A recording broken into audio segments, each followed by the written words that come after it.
Assalamualaikum warahmatullahi wabarakatuh. Salam dan bahagia Bapak Ibu Guru Penggerak.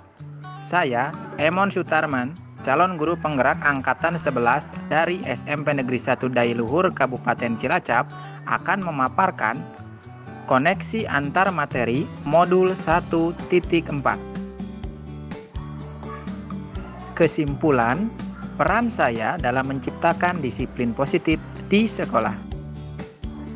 Budaya positif sangat perlu diwujudkan di lingkungan sekolah, dan ini bisa dimulai oleh guru agar menjadi suri tauladan yang baik bagi murid-muridnya. Disiplin positif dapat terlaksana dengan baik dengan memahami berbagai konsep-konsep pada modul 1.4, yakni motivasi perilaku manusia, posisi kontrol guru, keyakinan kelas, kebutuhan dasar manusia, dan penerapan segitiga restitusi. Sebenarnya, maksud dan tujuan dari disiplin positif itu yaitu apa saja? Yang pertama, tujuannya agar murid bertanggung jawab dan mampu menumbuhkan nilai-nilai kebajikan dalam dirinya. Yang kedua, tujuannya agar murid mampu menyadari motivasi dari dalam dirinya atau intrinsik, bukan karena penghargaan atau hukuman. Motivasi perilaku manusia. Nah, dalam motivasi perilaku manusia ini terdiri menjadi 3 bagian. Yang pertama, menghindari hukuman. Yang kedua, mendapatkan imbalan atau penghargaan. Dan yang ketiga, menghargai diri sendiri. Untuk menghindari hukuman dan mendapatkan imbalan atau penghargaan, itu merupakan bentuk motivasi eksternal. Sedangkan untuk menghargai diri sendiri, itu adalah motivasi internal. Motivasi yang diharapkan muncul dari setiap murid yakni motivasi internal, motivasi yang berasal dari dalam dirinya. Sehingga guru diharapkan meminimalkan hukuman dan juga meminimalkan pemberian penghargaan. Posisi kontrol guru. Dalam posisi kontrol guru terbagi menjadi 5. Yang pertama, posisi guru sebagai penghukum. Yang kedua, posisi guru sebagai pembuat rasa bersalah. Yang ketiga, posisi guru sebagai teman. Yang keempat, posisi guru sebagai pemantau. Dan yang terakhir, posisi guru sebagai manajer. Posisi kontrol guru yang paling ideal yakni posisi sebagai manajer. Dalam posisi manajer, guru mendukung murid untuk menemukan solusi atas permasalahan yang dihadapi. Yang kedua, guru juga mampu menyelesaikan masalah dengan menerapkan segitiga restitusi. Keyakinan kelas. Peran guru dalam keyakinan kelas ini yakni mendampingi murid dalam membuat keyakinan kelas dengan adanya kesepakatan antara guru dan murid. Yang kedua, keyakinan kelas yang sudah dibentuk itu harus mudah difahami dan diterapkan bersama-sama. Segitiga restitusi. Sebenarnya, apa saja langkah-langkah dalam segitiga restitusi? Yang pertama, menstabilkan identitas. Yang kedua, validasi tindakan yang salah. Dan yang ketiga, menanyakan keyakinan. Dan sebenarnya, apa sih tujuan dari segitiga restitusi? Tujuannya agar murid itu mampu untuk bertanggung jawab. Kebutuhan dasar manusia. Kebutuhan dasar manusia terbagi menjadi 5. Yang pertama, kebutuhan bertahan hidup. Yang kedua, kebutuhan untuk penguasaan. Yang ketiga, kebutuhan untuk kesenangan. Yang keempat, kebutuhan untuk kebebasan. Dan yang terakhir, kebutuhan akan kasih sayang dan rasa diterima. Keterkaitan materi antara disiplin positif dengan filosofi Ki Hajar Dewantoro. Terwujudnya filosofi pendidikan Ki Hajar Dewantoro yakni dengan menerapkan disiplin positif. Dalam hal ini bahwa tugas kita sebagai guru berhasil menuntun anak sesuai dengan kodrat alam dan kodrat zaman dengan menerapkan pendidikan yang berpihak pada murid. Keterkaitan materi antara disiplin positif dengan nilai guru penggerak. Disiplin positif akan terwujud dengan saling kolaborasi antar seluruh warga sekolah. Disiplin positif akan terwujud jika guru memiliki nilai dan peran guru penggerak, yakni mandiri, reflektif, inovatif, kolaboratif, dan berpihak pada murid.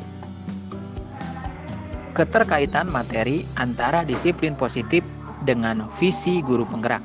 Penerapan disiplin positif di sekolah itu berarti mewujudkan visi guru penggerak, di mana salah satu prakarsa perubahan yang dibuat yakni mewujudkan budaya positif dan pendidikan yang berpihak pada murid di sekolah.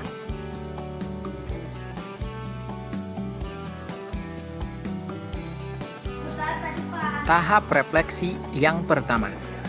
Pertanyaannya, sejauh mana pemahaman Anda tentang konsep-konsep yang dipelajari pada modul 1.4? Dan adakah hal-hal yang menarik untuk Anda dan di luar dugaan? Hal-hal yang menarik menurut saya dan di luar dugaan yakni bahwa seorang guru pada pengambilan posisi kontrol penghukum itu sangat memberikan dampak psikologi yang kurang baik bagi mental murid. Refleksi yang kedua. Perubahan apa yang terjadi pada cara berpikir Anda dalam menciptakan budaya positif di kelas maupun di sekolah Anda setelah mempelajari modul ini? Perubahan yang terjadi yakni saya menyadari bahwa posisi kontrol yang tepat dalam menyelesaikan masalah yakni sebagai manajer disertai dengan penerapan segitiga restitusi. Refleksi yang ketiga. Pengalaman seperti apakah yang pernah Anda alami terkait penerapan konsep-konsep inti dalam modul budaya positif, baik di lingkungan kelas maupun lingkungan sekolah? Pengalaman yang pernah saya alami. Saya menangani 2 murid yang tidak mengerjakan tugas dan tidak latihan pramuka dengan menerapkan segitiga restitusi, yakni menstabilkan identitas, validasi tindakan yang salah, dan menanyakan keyakinan. Refleksi yang keempat. Bagaimanakah perasaan Anda ketika mengalami hal-hal tersebut? Perasaan saya sangat termotivasi dalam menerapkan konsep-konsep yang terdapat pada modul 1.4. Salah satunya, sekarang saya memahami posisi kontrol guru yang tepat dan bagaimana menerapkan segitiga restitusi. Refleksi yang kelima. Menurut Anda, terkait pengalaman dalam penerapan konsep-konsep tersebut, hal apa sajakah yang sudah baik dan adakah yang perlu diperbaiki? Hal yang sudah baik dalam diri siswa yakni sudah mulai munculnya motivasi internal dengan terus melaksanakan keyakinan kelas yang telah disusun. Dan hal yang perlu diperbaiki tentunya peran guru sebagai penghukum perlu diubah menjadi seorang manajer. Refleksi yang keenam. Sebelum mempelajari modul ini, ketika berinteraksi dengan murid berdasarkan 5 posisi kontrol, posisi manakah yang paling sering Anda pakai? Dan bagaimana perasaan Anda saat itu? Nah, setelah mempelajari modul ini, posisi apa yang Anda pakai dan bagaimana perasaan Anda sekarang? Apa perbedaannya? Sebelum mempelajari modul ini, saya cenderung menerapkan posisi penghukum.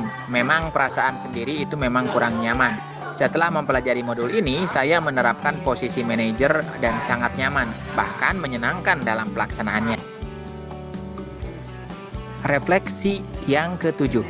Sebelum mempelajari modul ini, pernahkah Anda menerapkan segitiga restitusi ketika Anda menghadapi permasalahan murid Anda? Jika iya, tahap mana yang Anda praktekkan dan bagaimana Anda mempraktekannya? Saya pernah menerapkan salah satu dari segitiga restitusi, seperti validasi tindakan yang salah. Dengan cara, kamu tahu tidak sebenarnya yang kamu lakukan itu salah atau tidak? Dan alasan kamu melakukan itu karena apa? Refleksi yang ke-8.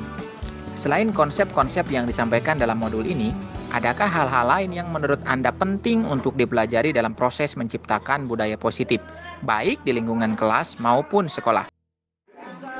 Hal-hal lain yang menurut saya penting yakni bahwa untuk dapat terlaksananya disiplin positif secara kontinu, maka sangat penting peranan kepala sekolah, guru, murid, bahkan wali murid agar bersama-sama merawat agar disiplin positif ini bisa terus dilaksanakan.